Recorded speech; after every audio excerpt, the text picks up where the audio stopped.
Now, generating enough electricity to provoke an economic turnaround is a task that must be done. To this end, the federal government is scouting for $24.5 billion for some 30,000 megawatts of electricity.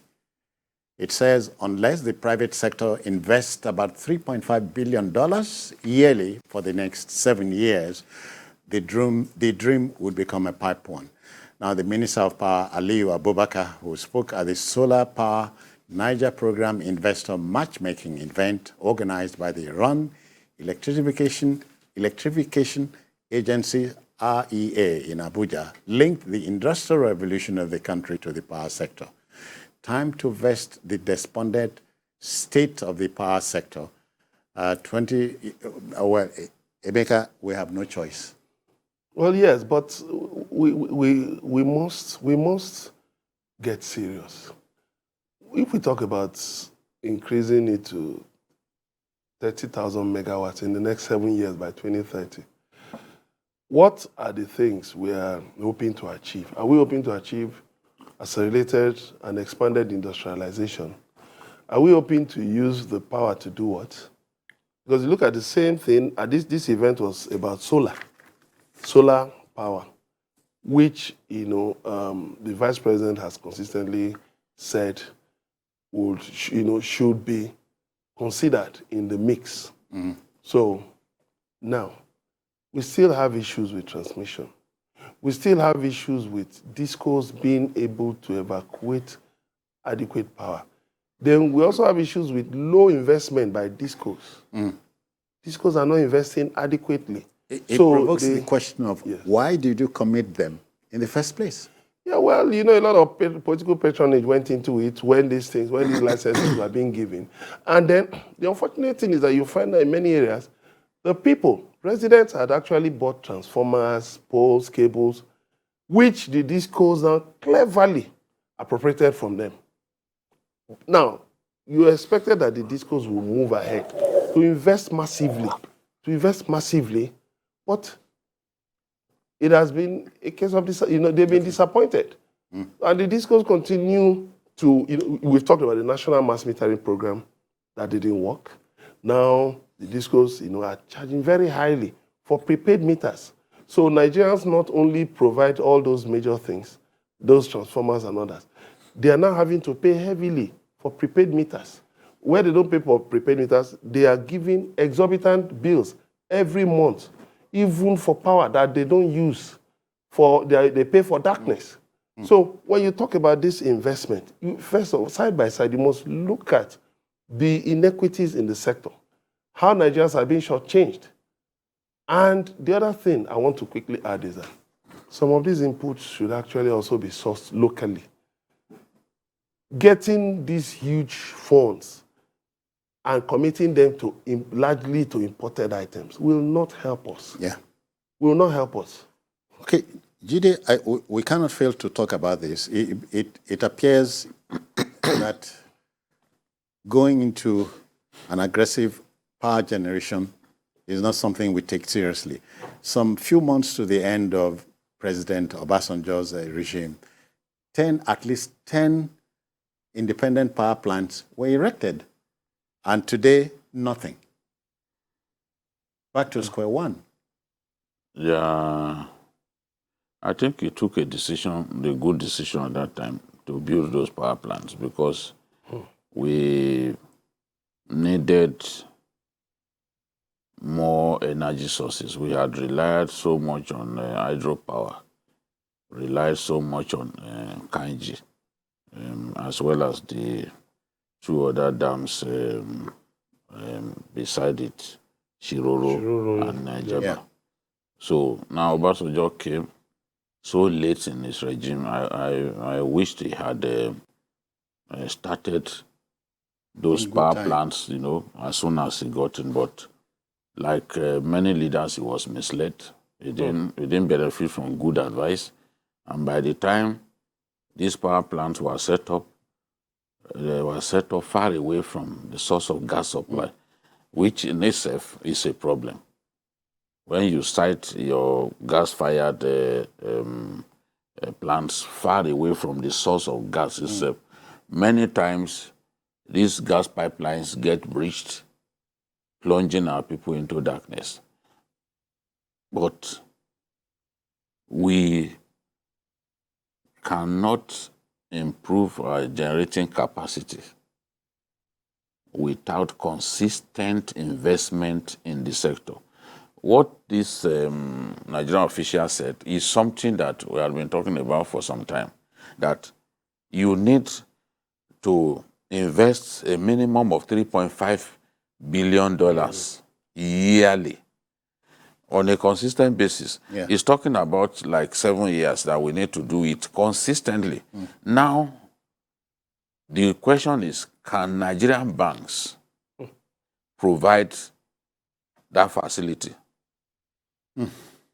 Even if they were to come together, look at the problem of funding that even Dangote refinery encountered from the beginning, just trudging on. So if Nigerian banks cannot come together like a consortium to provide this funding that we are talking about, where then does the funding come from? Are we going to rejig the law again to allow foreign companies, maybe like General Electric and the rest of them, to come here and build power plants, provide the electricity that is lacking? I just think that we've got to find a way to solve this problem, because if we cannot solve this problem, we can't stimulate economic growth. We are wasting our time. We can't create jobs. Even the rural areas, they're talking about off-grid power. By now, we should have gone far with providing electricity for our people in the rural areas. There's no way that you can connect all of our people and villages to the national grid. Provide off-grid power solutions for them in distant areas, in those distant communities. The people will be ready to pay. But the Rural Electrification Agency does not have the capacity to to electrify all those communities, because even the funding it gets is not sufficient to make that happen. So foreign investment has to come in, and on a consistent basis. How can we have a country that is still grappling with 4,000, most times it's 4,000 megawatts that we are doing? After how many years? 4,000 megawatts, because you see, it is not what is generated that is the issue. It is what is willed, and that is where Transmission Company of Nigeria comes in. They don't like it when we talk about these things, but if a minister promised us that they were targeting 20,000 megawatts by the end of 2023, you and I know that that is a pipe dream. Yes, we are in May. We are still struggling. Look at how many system failures that we have in a year. In fact, in the last 1 year, the number of system failures that we've never had in the history of our country. Just almost every month. Every month, yes. System failure. And these things happen due to different reasons. Sometimes gas supply can trigger system failure. If you don't have, if you have, let's say, 21 gas-fired plants, and you can't get gas supply to more than half of them, we are in trouble. There's no way it won't trigger, what's it called, a system collapse. What have we done beyond what Jonathan did, expanding the capacity of Egbin here, which is the largest thermal station in West Africa? What have we done to further expand it and make it put it in a position to even generate more? So these investments have to come, and they must be consistent over a period of time. Otherwise, we are wasting time. How can we call ourselves the giant of Africa?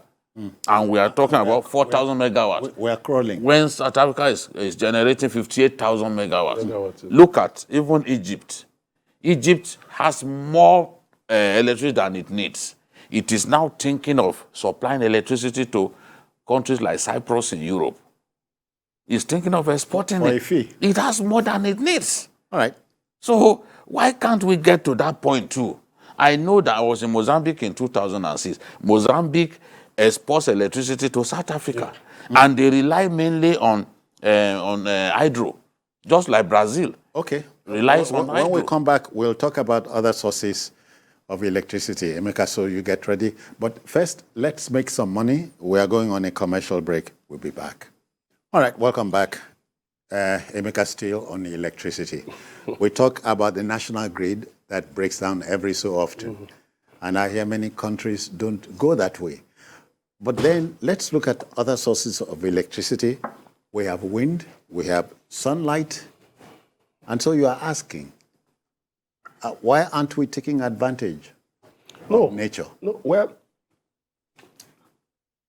to answer your question, first of all, how far have we gone with taking advantage of what we have?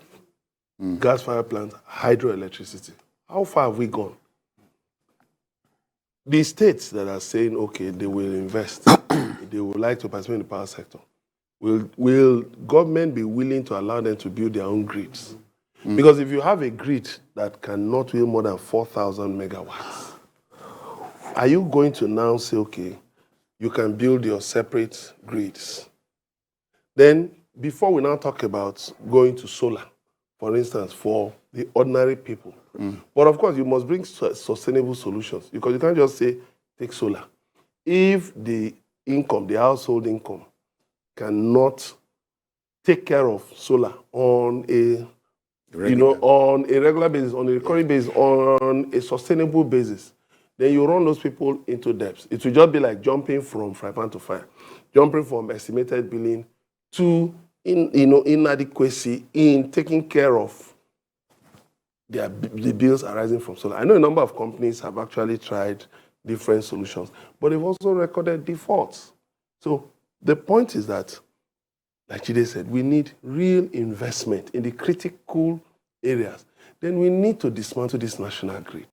Maybe at certain points, set up things that can boost power so that we can also encourage more investment. There are foreign investors who want to bring in investment into Nigeria, but when they consider the power problem, that they have to bring in gigantic generators, they have to make provision for diesel and all of those things, they get frustrated.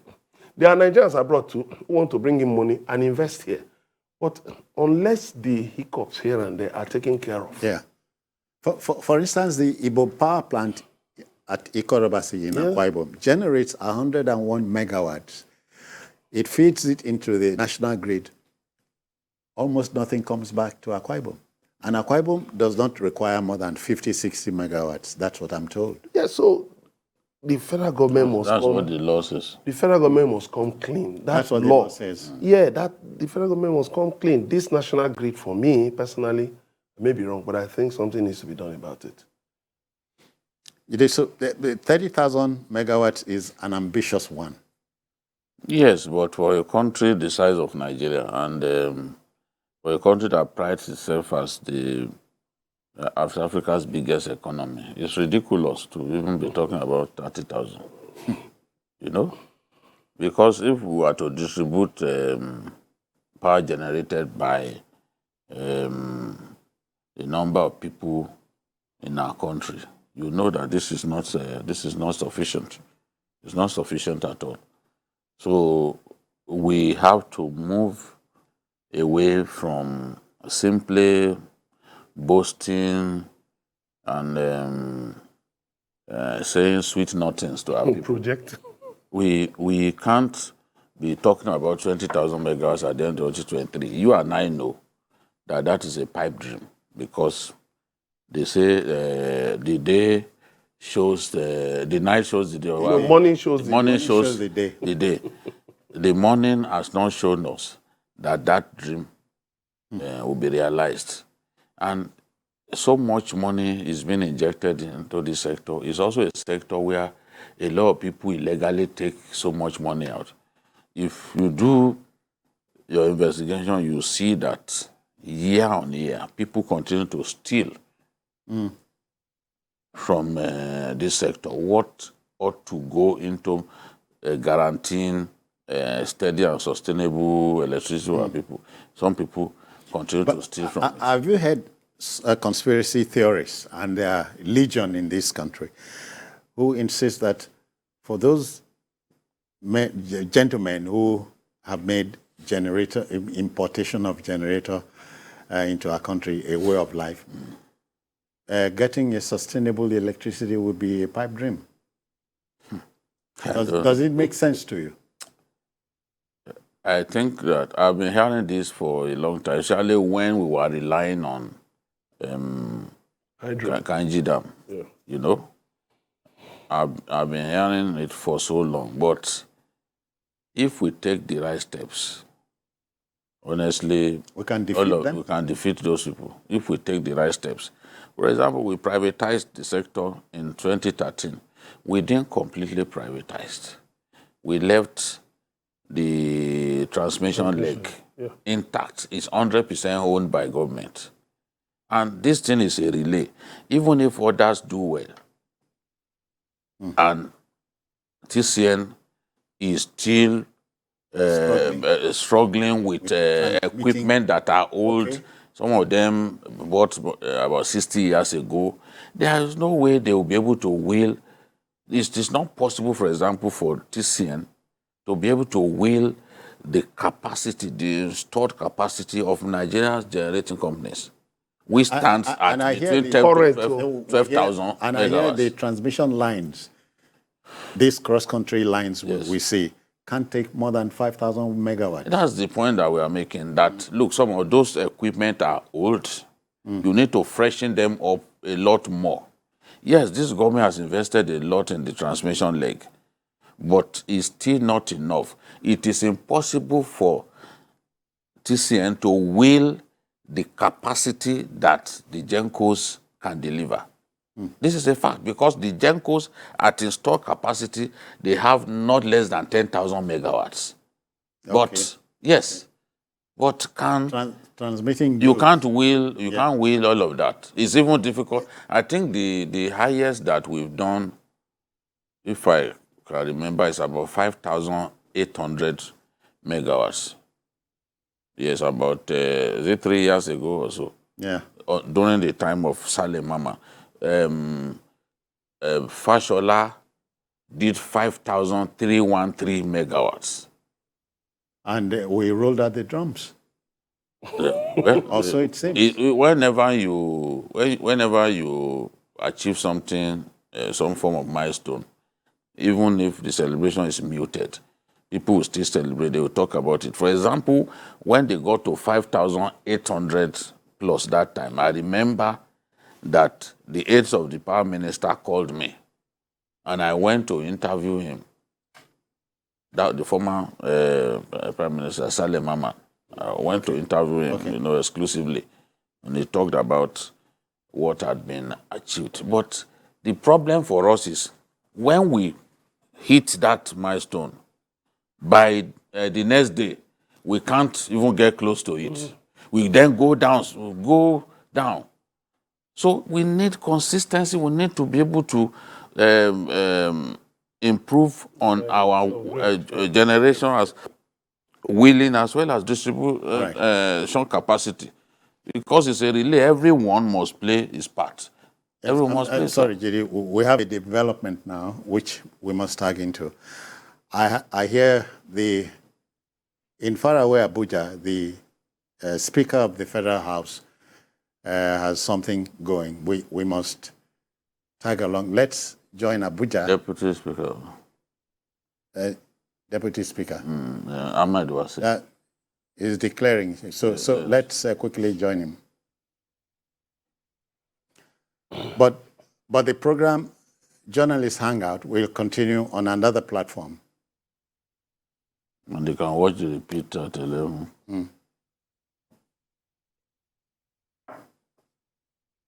This one won't be like speakership.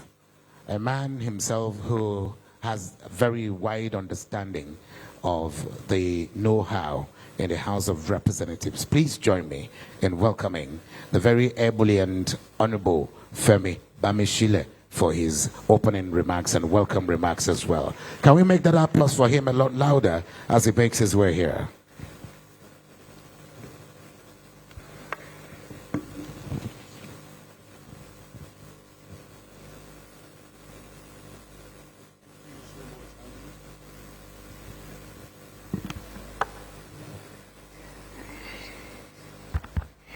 Yes, again, thank you so much, Andy. His Excellency, the Right Honorable Deputy Speaker, the Federal House of Representatives, Nigeria, Right Honorable Idris Ahmed Wase, CON. Let me stand on already established protocols. I welcome all our leaders, distinguished members of the House of Representatives, and numerous supporters present here at the declaration of the Deputy Speaker, Right Honorable Ahmed Idris Wase, to contest the speakership of the House of Representatives. You are all aware of the same exercise by other aspirants in the run-up to the inauguration of the National Assembly, during which elections shall be conducted to pick the leadership of the National Assembly. Our candidate, Right Honorable Wase, is most qualified for the position, consequent upon his vast experience since he was first elected into the House since 2007 under the AC Action Congress. What now?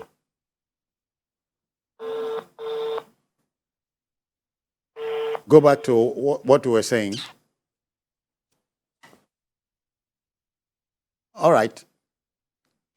Gentlemen, we must continue with the power problems we are dealing with. Emeka, the incoming government has three major things to do. One, provide electricity. Two, provide more electricity. Three, provide much more electricity.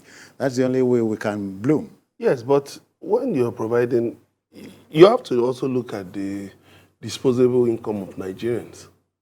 A station where these discos have been given the power to increase their tariffs on a regular basis. I understand as last month they increased again. They increased their tariffs again. So what's the disposable income of Nigerians? So many Nigerian households still don't have prepaid meters. As we speak. Yes. So there must be a provision for people to get prepaid meters and pay for them while they are paying, as they are paying for, as they are paying the electricity bills, as they recharge those prepaid meters, then they can pay back. But to expect people to cough up about 70,000 naira, between 64,000 and 70,000 naira for a prepaid meter in a country where you have mass unemployment. I think it appears some people deliberately allowed the national mass metering program to fail. So now you're back to the MAP, the meter acquisition program. So what it means is that the prepaid meters are still the exclusive preserve of Nigerians who can afford it. But you're talking of ensuring that the mass of Nigerians, a lot of Nigerians, have access to electricity. And that is very wrong. So a lot of things need to be sorted out. And then the massive corruption in the sector must be dealt with. People cannot be subjecting Nigerians to so much suffering, and then they have enough to loot from this sector. It is very wrong. Then there must be adequate investment at all levels. Like Jide said, there must be investment. Jide, I cannot forget that you went to Mambila Plateau and you reported from there on this show some time back. That should be should be in the works too. But nothing has changed there. The place is still like I left it. Nothing has changed. It tells you we are not really serious about solving our problems. No road leading to the place. And the project itself is bogged down by a legal tussle between the federal government and a contractor. So the earlier we sort that out, the better. If we are going to pay a penal fee, let's pay the penal fee and focus on the project, because that's a project that will give us a minimum of 3,500 megawatts, And that can service. It will create new cities. That's it. In that state, because it covers like 5 to 6 local governments in that state, and it is like 6 times the size of Lagos State. So that's a very big project, just wasting away there.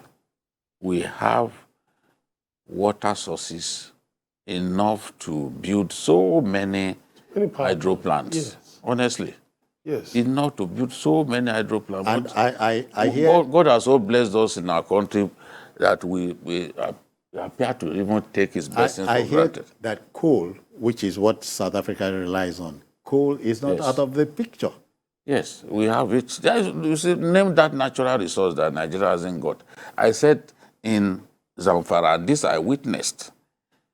You just need to scrape the yes. surface of the earth a little bit, you see gold. Gold. Yes. And they also have lithium. You know, and you can see computers all over the place. They use a lot of lithium. They have lithium in Zamfara. In Osun State, you will dig more than 100 meters before you encounter gold. In Zamfara, rain can fall and it will expose gold. Wow. There was one that happened that the governor had to send policemen to chase them away because the rain fell and the people just saw gold. They started, this is, God has so blessed our country that we just take those blessings We for are not granted. blessing We God. don't manage those resources very well, and it's such a massive shame, you know. And the tendency, Emeka, is for us to pay for it. Oh, why? Of course. We must pay heavily We for keep it. paying, yes, and it's unfortunate.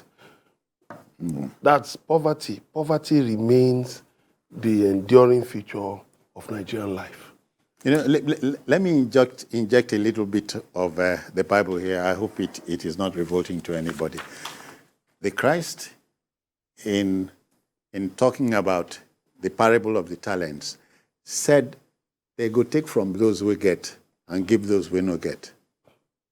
I don't know if you remember. Yes, that's the truth. But I just hope that somehow we can step off that destructive path. Yeah. Because we just keep pretending, governors will say they are going abroad to, look for foreign investors, this and that. We're not even sure what to do with our revenue formula. We're not sure what to do with our natural resources. We're not sure of what to do here. Let's make up our minds. What do we really want to do? Okay, then.